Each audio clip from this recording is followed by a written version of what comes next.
Class 8 Hindi chapter 2 असल धन। अब इसका अभ्यास में क्या क्या दिया हुआ है? तत्सम तद्भव, विराम चिन्ह और ऑपरेंट गद्यांश। तत्सम तद्भव क्या हो गया? तत्सम मतलब संस्कृत वाले शब्द, आप भी देख लेंगे इसको बनाते टाइम। तद्भव मतलब हिंदी वाला शब्द, विराम चिन्ह भी आगे देख लेंगे, और ऑपरेंट गद्यांश तो लोग देखे ही होंगे, नहीं देखोगे तो अभी देख लेंगे। तो आप स्टार्टिंग करते हैं। पहला क्वेश्चन है, नीचे दिए गए वाक्यों को ध्यान से पढ़िए। कुछ नहीं देखना है, बस यहाँ पे जो काला काला शब्द है ना, उसको तुम देखो बस। दुख, आश्चर्य, दोष, कर्मों, आंखों, गांव, कान। अब यहाँ पे तुमको बोल रहा है कि इसमें से कौन कौन तत्सम शब्द है और कौन कौन तद्भव शब्द है। यहाँ पे तत्सम शब्द कौन कौन सा है? आश्चर्य, दोष और कर्मों, बस यही 3 तत्सम शब्द है, मतलब संस्कृत वाला शब्द।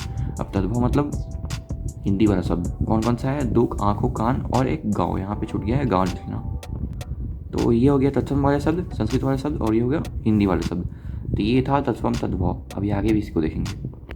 अब यहाँ पे भी क्या बोल रखा है कि यहाँ पे निम्नलिखित शब्द समूहों में तत्सम शब्दों पर घेर लगाइए। तो यहाँ पे तत्सम शब्द जो है, जो मिलेगा हम लोग को, उस पर घेर लगाना, मतलब संस्कृत वाले शब्द पर। यहाँ पे पहला पे है मयूर, मैना, बबूल, कौआ। तो यहाँ पे तत्सम जो शब्द है वो है मयूर, संस्कृत वाला।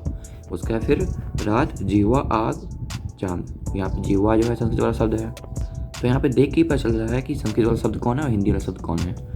काम, पैर, हाथ, ये तीनों हिंदी वाला शब्द है। सूर्य, ये हो गया संस्कृत वाला शब्द, क्योंकि सूर्य को हिंदी में सूरज बोलते हैं ना, इसलिए। अब वहीं पे तीसरा नंबर है, निम्नलिखित समूहों में तद्भव शब्द पर घेरा गई है। यहाँ पे पहला देख लेते हैं। पहला है काठ, स्थान, गुण, दोष। स्थान, गुण, दोष, ये तीनों कौन सा है? संस्कृत वाला शब्द, और काठ जो है वो हिंदी वाला शब्द है। दूसरा में है दुख, दही, आश्चर्य, बुद्धिमान। यहाँ पे संस्कृत वाला शब्द तो दो ठो है, आश्चर्य और बुद्धिमान, और हिंदी वाला कौन सा है? दुख और दही। वैसे यहाँ पे तीसरा में क्या है? क्रोध, मोर, धन, सुरक्षित। ये क्रोध, धन और सुरक्षित, ये संस्कृत वाला शब्द है, और हिंदी वाला शब्द कौन सा है? मोर। तो यहाँ पे हम लोग को वही डिटरमाइन करना था कि कौन सा हिंदी का शब्द है और कौन सा संस्कृत का शब्द है। उसी को हिंदी वाले को बोलते हैं तद्भव, और संस्कृत वाले को बोलते हैं तत्सम। अब यहाँ पे क्वेश्चन 4 में बोल रहा है कि एक संस्कृत का शब्द यहाँ पे दे रखा है, 2, 4, 1, 5, 5 संस्कृत का शब्द दिया रखा है। यहाँ पे हिंदी का है। अब इसको मिलाना है कि इसका तद्भव क्या होगा। तत्सम का तद्भव मतलब कि जो संस्कृत शब्द है इसका हिंदी शब्द क्या होगा। तो अश्रु है, इसका क्या होगा हिंदी शब्द? आंसू। वैसे ही क्षेत्र का क्या हो जाएगा? खेत। निद्रा का क्या हो जाएगा? नींद। जिह्वा का क्या हो जाएगा? जीव। और अक्षी का क्या हो जाएगा? आँख। ये तो देख के भी समझ जाएंगे कि क्या किसका क्या होगा। बहुत ही आसान था ये। अब यहाँ पे 5वां क्वेश्चन, जो कि थोड़ा इंपॉर्टेंट भी है, क्योंकि एग्ज़ाम में इसका आने का चांस बहुत ही ज़्यादा रहता है। तो यहाँ पे पहला क्या दे रखा है? मेरे पाँव में कांटा चुभ गया। ठीक है, ये मैंने कर रखा है। तो यहाँ पे करना क्या है, पहले ये देख लेते हैं। निम्नलिखित वाक्यों को उचित शब्दों द्वारा पूरा कीजिए। मतलब यहाँ पे 2 शब्द दे रखा है, उसके हिसाब से हमको पूरा करना है। ठीक है, पहले कर लेते हैं, फिर देखते हैं। मेरे पाँव में कांटा चुभ गया। ठीक है, यहाँ पे कांटा क्यों लिखा मैंने, कटक क्यों नहीं लिखा? क्योंकि कांटा जो है तद्भव शब्द मतलब कि हिंदी वाला शब्द, और कटक जो है वो संस्कृत वाला शब्द मतलब कि तत्सम। तो मैंने तद्भव ही क्यों लिखा, हिंदी वाला शब्द? क्योंकि यहाँ पे देखो चुभना मतलब कि हिंदी का शब्द है ये। तो जहाँ ये हिंदी का शब्द है तो यहाँ पे भी हिंदी होगा। और जैसे यहाँ पे पेड़ के डैश गिर गए, तो यहाँ पे देखो गिरना क्या है? हिंदी वाला शब्द। तो यहाँ पे भी पत्र ना लिख के हम पत्ते लिखे। वे कल डैश प्रवेश करेंगे। प्रवेश कौन सा शब्द है? तत्सम की तद्भव, ऑब्वियसली तत्सम शब्द है, संस्कृत वाला शब्द। तो यहाँ पे क्या हो गया? घर की जगह पे गृह प्रवेश करेंगे। रावण के डैश सिर थे। अब यहाँ पे सिर जो है वो हिंदी के शब्द है, तद्भव शब्द, यहाँ पे 10 हुआ। ठीक है, वहीं अगर तत्सम शब्द रहता तो क्या होता? ये वाला 10 होता। वैसे ही भगवान को डैश स्नान करवाओ। अब स्नान कौन सा शब्द है? तत्सम शब्द है। यहाँ पे क्या हो जाएगा? दूध ना होके दुग्ध हो गया। ठीक है, अब क्वेश्चन नंबर 6 देखते हैं। तो क्वेश्चन नंबर 5 की तरह क्वेश्चन नंबर 6 भी बहुत ही इंपॉर्टेंट है। दिए गए चित्रों के सामने उनके नाम के तत्सम और तद्भव रूप लिखिए। ठीक है, चित्र यहाँ पे दे रखा है, इसका तत्सम और तद्भव दोनों लिखना है हमको। तो यहाँ पे नाक का तत्सम क्या हो जाएगा? नसिका, और तद्भव मतलब हिंदी नाक। ये सूरज, तो इसका तत्सम क्या हो जाएगा? सूर्य, और तद्भव सूरज। वैसे ही पत्ता, तो इसका तत्सम क्या हो जाएगा? पत्र, और हिंदी क्या हो जाएगा? वो तद्भव पत्ता। आम, तो आम का क्या हो जाएगा तत्सम? यहाँ पे आम, यहाँ पे आम। यहाँ पे फिर क्या है? मोर, इसका तत्सम क्या हो जाएगा? मयूर, और तद्भव क्या हो जाएगा? मोर। तो देखो यहाँ पे जो पहला दिया हुआ था ना कोष्टक, यहाँ पे तत्सम तद्भव, उसका विराम चिन्ह, उसका भी ऑपरेट गद्यांश। ये हम लोग को 3 टॉपिक पढ़ना था यहाँ पे इस चैप्टर में। तो पहला टॉपिक हम लोग का खत्म हो गया, जिसमें से सबसे इंपॉर्टेंट क्वेश्चन कौन सा था? सबसे इंपॉर्टेंट तुम लोग का था क्वेश्चन नंबर 5। वैसे ही क्वेश्चन नंबर 4 भी था, क्योंकि यहाँ पे भी हम लोग को तत्सम तद्भव दे रखा है। तो क्वेश्चन 4, क्वेश्चन 5 और क्वेश्चन 6 बहुत इंपॉर्टेंट था ये। अब क्वेश्चन नंबर 7 में क्या दे रखा है, वही विराम चिन्ह का कॉन्सेप्ट यहाँ पे डाल रखा है। नीचे स्तंभ क में विराम चिन्ह दिए हैं और स्तंभ ख में उनके नाम दिए गए हैं। रेखा खींचकर विराम चिन्हों को उनके नाम से लिखिए या मिलाइए। तो यहाँ पे मैंने नंबर दे रखा है ताकि तुम्हें आसानी हो देखने में। तो ये पहला विराम चिन्ह है। अब इसका क्या होगा, यहाँ पे पहले देख लेते हैं निर्देशक चिन्ह। निर्देशक चिन्ह मतलब कि जैसे कि हम लोग यहाँ देखे थे ना पहले, लिखिए के बाद ऐसे था, तो ये हो गया निर्देशक चिन्ह। और दूसरा है ये, और दूसरा क्या है यहाँ पे दे रखा है अल्प विराम। यहाँ पे अल्प विराम हो गया। अब इसका यूज़ कहाँ हुआ है तो देख लो, यहाँ पे दे रखा ना द्वितीय के बाद अल्प विराम। ठीक है, आगे बढ़ते हैं। तीसरा है, अब तीसरा क्या है, दोहरा उद्धरण चिन्ह। वैसे ही चौथा, ये तुम सबको पता ही होगा, प्रश्न सूचक चिन्ह। वैसे ही पांचवा यही पता होगा, पूर्ण विराम। वैसे ही छठा क्या है, एकल उद्धरण चिन्ह। वैसे ही सातवां क्या है, अर्धविराम। आठवां क्या है, योजक चिन्ह। और नौवां क्या है, विस्मयादि बोधक चिन्ह। ठीक है, तो ये चिन्ह तो यहाँ पे खत्म हो गया, लेकिन यहाँ से कुछ एग्जाम में क्वेश्चन नहीं पूछा जाता है। क्वेश्चन कैसा पूछेगा अभी देखो यहाँ पे।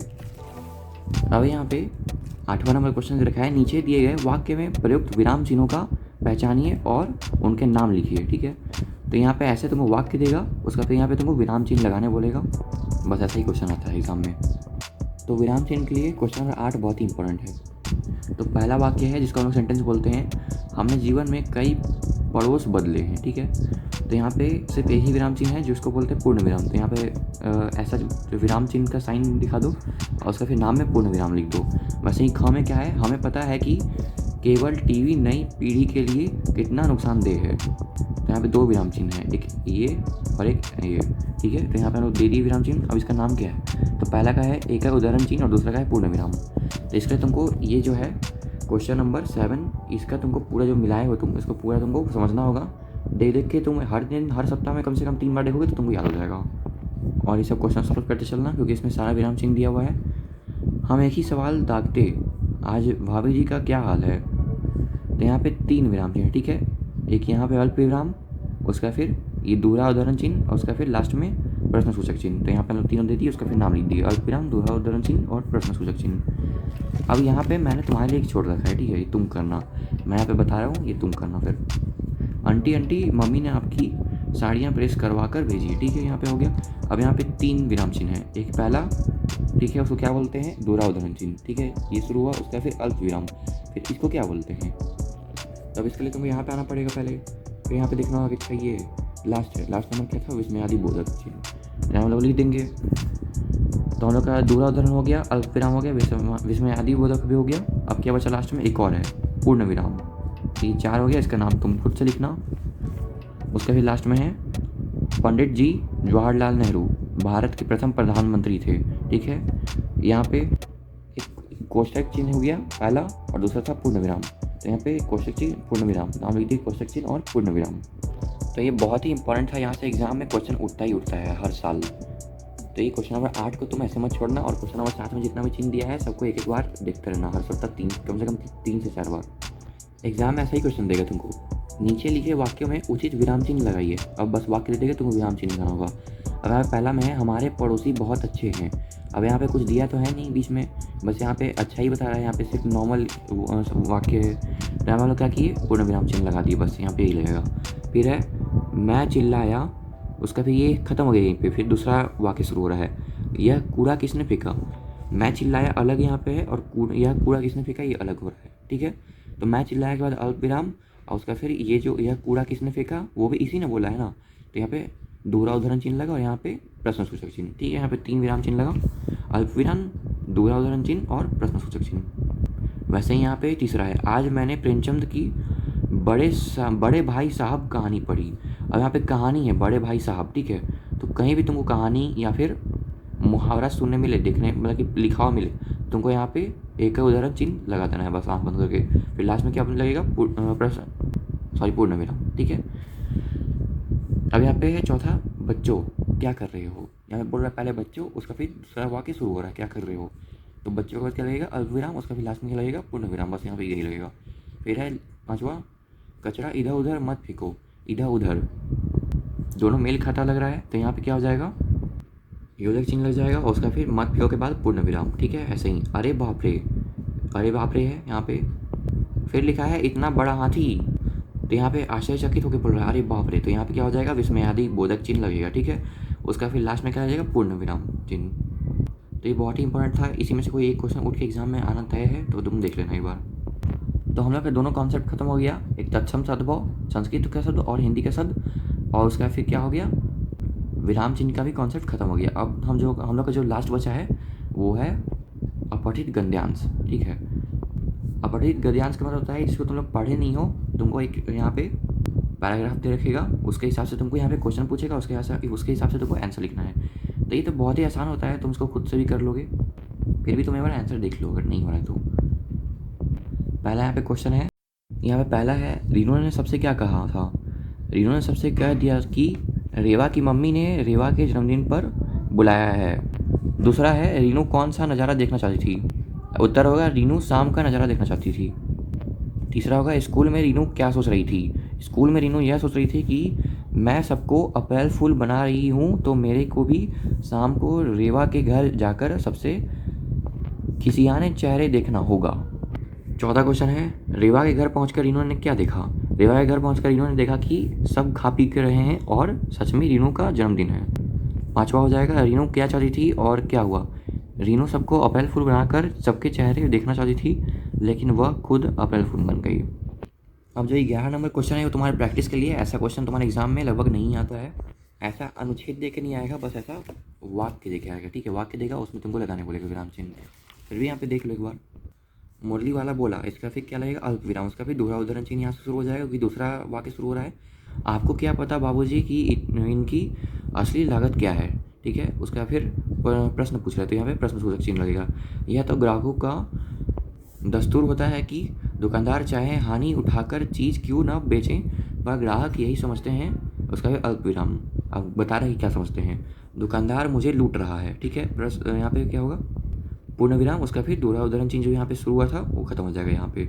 उसका फिर होगा आप भला कहें को विश्वास करेंगे। ठीक है, प्रश्न पूछ रहा है, यहाँ पे प्रश्न सूचक चिन्ह हो गया। लेकिन सच पूछिए तो बाबूजी असली दाम 2 ही पैसे हैं। ठीक है, पूर्ण विराम यहाँ पे लग गया क्योंकि यहाँ पे बता रहा है कि इतना है। उसका फिर आप कहीं से 2 पैसे में यह मूल्य नहीं पा सकते हैं, फिर पूर्ण विराम होगा क्योंकि फिर बता रहा है। उसका फिर क्या होगा, मैंने तो पूरी 1000 बनवाई थी तब मुझे इस भाव पड़ी थी। तो फिर से यहाँ पे बता रहे थे, यहाँ पे फिर से क्या हो जाएगा, पूर्ण विराम। अब जहाँ भी आव दोहराव लिखा रहता है चैप्टर क्लास में वो बहुत ही इंपॉर्टेंट रहता है, और यहाँ से जो अनुस्वार और अनुनासिक का जो है ना कॉन्सेप्ट, ये आना तुम्हारा तय रहता है यहाँ पे। मतलब कि यहाँ से जितना भी क्वेश्चन है 12, 13, 14 जितना भी दिया रहेगा, यहाँ से एक एक क्वेश्चन पक्का उठना है। यहाँ पे बोल रखा है निम्नलिखित शब्दों में उचित स्थान पर अनुस्वार का प्रयोग करिए। अनुस्वार मतलब कि बिंदु। यहाँ पे प्रशंसा में बिंदु का लगेगा आवेशक के ऊपर दंत, तो यहाँ पे दंत होगा, तो यहाँ पे द के ऊपर बिंदु लगेगा। फिर हिंदी, तो यहाँ पे हिंद के ऊपर लगेगा, ही के ऊपर। उसके फिर हंस, यहाँ पे ह के ऊपर लगेगा, उसका भी गधा, तो यहाँ पे क के ऊपर लगेगा कंधा। यहाँ पे महत लिखा है तो महंत होता है, तो यहाँ पे ह के ऊपर रहेगा महंत। उसका फिर प्रात लिखा है तो प्रांत होता है, तो यहाँ पे आ के ऊपर रहेगा बिंदु। उसका भी दग है तो दंग होता है, तो द के ऊपर बिंदु लगेगा दंग। उसका भी क्या बोल रखा है, निम्नलिखित शब्दों में र के उचित रूप का प्रयोग कीजिए। तो यहाँ पे देख लेते हैं, प्रभाव लिखा है, हम लोग को जानते हैं कि प्रभाव होता है शब्द, तो यहाँ पे क्या कर दिए, र का यहाँ पे रूप का प्रयोग किए। उसका भी दूसरा है केंद्र, तो केंद्र होता है तो यहाँ पे भी लगाए। उसका भी ग्राहक, ग्राहक होता है। उसका भी कर्मचारी, उसका फिर भ्रष्ट, उसका फिर निर्दयी, उसका फिर आश्चर्य, उसका फिर प्रसाद। फिर यहाँ पे नुक्ता हो रहा है कि निम्नलिखित शब्दों में उचित स्थान पर नुक्ता का प्रयोग कीजिए। नुक्ता 2 ही शब्द में लगेगा हमेशा, जिस शब्द में ज वर्ण का प्रयोग हो या फिर जिस शब्द में फ वर्ण का प्रयोग हो। ठीक है, यहाँ पे देख लेते हैं, जैसे रोज ज में लगा, उसका फिर टेलीफोन फ में लगा, उसका फिर जीनत ज में लगा, उसका फिर गरज ज में लगा, उसका फिर लिफाफा, उसका फ में लगा, दोनों फ में, उसका फिर नाज में लगा। वैसे ही यहाँ पे क्या है, अब आगे निम्नलिखित मुहावरे का वाक्य में प्रयोग करते हुए अर्थ बताइए। ठीक है, अब यहाँ पे पहला मुहावरा दे रखा है फूला न समाना। यहाँ पे वाक्य है, कुछ भी लिख सकते हो, जैसे मैंने लिख रखा है मेरी कक्षा में मेरे अच्छे नंबर आने पर मैं फूला न समाया। ठीक है, अब इसका अर्थ भी बताना होता है कि बहुत खुश होना। वैसे ही दूसरा है कान भरना। कान भरने का मतलब होता है चुगली करना किसी से। तो वाक्य है मेरे दोस्त ने मेरे खिलाफ कान भर दिया, अर्थ चुगली करना। उसका तीसरा है दंग रह जाना, मतलब कि आश्चर्यचकित होना। वाक्य लॉकडाउन सुनकर सभी अभिभावक दंग हो गए। कोरोना के टाइम में जो लॉकडाउन हुआ था उसके बारे में बोल रहा है यहाँ पे। अर्थ, आश्चर्यचकित होना। उल्लू सीधा करना मतलब कि अपना काम नहीं करवाना किसी से या फिर किसी चीज़ से। वाक्य, चुनाव के समय नेता अपने उल्लू सीधा करते हैं, इसका अर्थ हो जाएगा अपना काम नहीं करवाना। ठीक है, अब यहाँ पे 16 नंबर क्वेश्चन बोल रखा है कि खुश होना का यहाँ पे बहुत सारा मुहावरा दे रखा है। खुश होना भाव को प्रकट करने वाले कई मुहावरे नीचे दिए गए हैं, इनका वाक्यों में प्रयोग कीजिए। अब यहाँ पे इसका वाक्य में प्रयोग करना है बहुत सारे मुहावरे का। तो पहला मुहावरा है मन में लड्डू फूटना, तो इसका प्रयोग किया गया है, कैसे देखते हैं। राम को मिठाई मिलने से पहले ही उसके मन में लड्डू फूट गए। ठीक है, अब दूसरा क्या है, गदगद होना। शिक्षक द्वारा प्रशंसा किए जाने पर श्याम गदगद हो गया। तीसरा है जमीन पर पाँव ना पड़ना, यहाँ पे क्या हो जाएगा, परीक्षा में प्रथम आने पर राम के पाँव जमीन पर नहीं पड़ रहे थे। उसका चौथा क्या है, घी के लिए जलाना। ठीक है, ये तो तुम लोग सब सुने ही होगे। 1 साल बाद बेटे के घर आने पर माँ ने घी के लिए जलाए।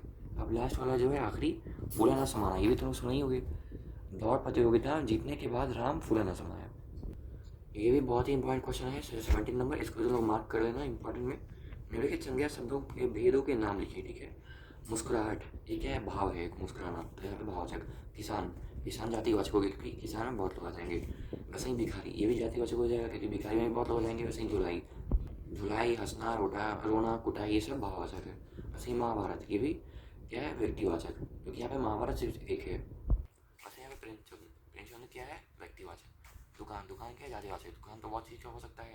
वैसे ही शत्रुता, ये भाववाचक है।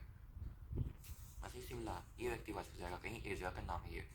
विद्यार्थी की जातिवाचक हो जाएगा, तुम भी विद्यार्थी हो, मैं भी विद्यार्थी हूँ, सब विद्यार्थी है यहाँ पे। अब हमारा जो लास्ट क्वेश्चन है हमेशा की तरफ पत्थर से शुरू हुआ है। अपने मोहल्ले के पार्क की सफाई करवाते हेतु नगर निगम अधिकारी को पत्र लिखिए। ठीक है, ये बहुत ही इंपॉर्टेंट है। ऐसा तुम्हें PT 1, 2, 3 में तो नहीं देखने मिलेगा, लेकिन तुम्हें ऐसे कौन ऐसे तुम्हें मिलेगा देखने 5 नंबर का कम से कम। इसको तुम कर लेते हो तो तुम्हारा 5 नंबर अभी से ही उड़ जाएगा। तो हमेशा की तरह इसका स्टार्टिंग सेवा में से होता है, फिर उसका फिर हम लोग को किसको लिखना है पहले ही देख लो। अपने मोहल्ले के पार्क की सफाई करवाने हैं तो नगर निगम अधिकारी को लिखना है। ठीक है, तो यहाँ लिख दिया मैंने श्रीमान नगर निगम अधिकारी, यहाँ पे श्रीमान लिखना भी जरूरी है। फिर यहाँ पे जगह लाहौर जगह लिख दिया मैंने। तुम चाहो तो इसके बाद अपना कुछ भी लिख सकते हो, जगह लाहौर जगह है, इसके पास ये वो जो भी। मोहल्ले के पार्क की सफाई हेतु पत्र। ठीक है, यहाँ पे मैंने लिख दिया विषय, उसका भी महोदय से शुरू कर दिया। फिर इसका स्टार्टिंग, समय निवेदन यह है कि मैं ऋषभ राज आपके क्षेत्राधिकार अंतर्गत निवास करता हूँ। ठीक है, मतलब कि आपके क्षेत्र में मैं रहता हूँ। ठीक है, हमारे मोहल्ले में स्थित पार्क में बहुत गंदगी फैली हुई है। ठीक है, मेरा पार्क बहुत ही गंदा हो गया है। सभी मोहल्ले वासी इस पार्क में सुबह तथा शाम को टहलने आते हैं, किंतु पार्क में फैली गंदगी के कारण हमारे स्वास्थ्य पर बुरा प्रभाव पड़ रहा है। पार्क में फैली गंदगी के कारण यहाँ मच्छर पनप रहे हैं और यहाँ गंदगी बदबू भी आती है जिससे सभी मोहल्ले वासी परेशान हैं। ठीक है, अतः आपसे निवेदन है कि इस पार्क की नियमित सफाई करवाने हैं तो कोई कदम उठाइए। ठीक है, उसका से इस कार्य के लिए हम सभी मोहल्ले वासी आपके सदा आभारी रहेंगे। ठीक है, सर धन्यवाद। भौतिक ऋषराज एवं समस्त मोहल्ले वासियों की ओर से। ठीक है, यहाँ पे दिनांक दे दिया मैंने। तो ये था चैप्टर 2 जो कि ख़त्म हो गया, 3 पार्ट का, तीनों कॉन्सेप्ट खत्म हो गया यहाँ पे। अब थर्ड चैप्टर क्या है, उपसर्ग प्रत्यय। ये बहुत ही इंपॉर्टेंट है, पूरे किताब का बहुत ही इंपॉर्टेंट कॉन्सेप्ट है, तो इसको भी समझना है। तो यहाँ पे लिंक दे रखा है, वहाँ पे तुम जाके देख सकते हो। फिर मिलते हैं वहीं पे, तब तक के लिए बाय बाय, टेक केयर।